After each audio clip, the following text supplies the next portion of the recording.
ซ้อมเด้อนี่ซ้อมด้วยเด้อเอาผู้ที่ซับเลือกแล้ว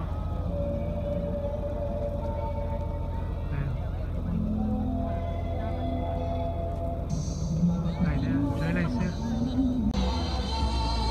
เอาก่อนที่แมตช์ทีหนึ่งไปละ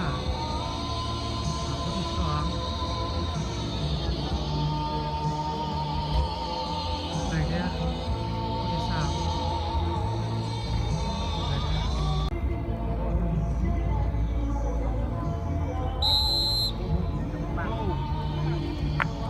พอรู้โอ้โอ้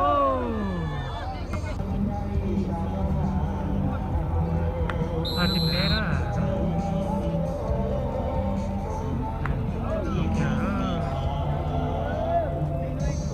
ไปเนี่ยใช้อะไรเสื้อเอาก่อนที่แมตช์ทีหนึ่งไปละ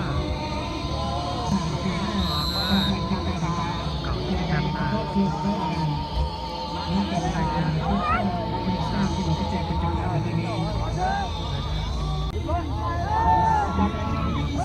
จอ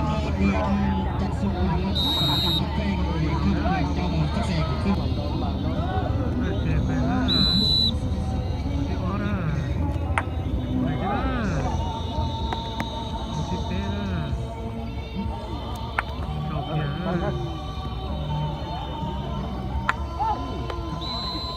เอา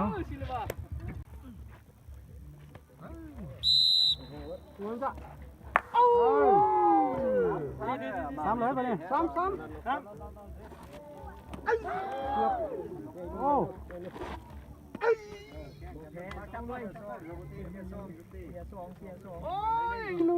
แค่ไปเนาะกีฬามาเขาเมืองไหนยิ่งหนอไหน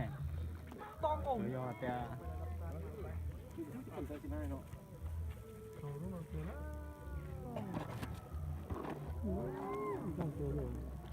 ก็ทำเสื้อยังมา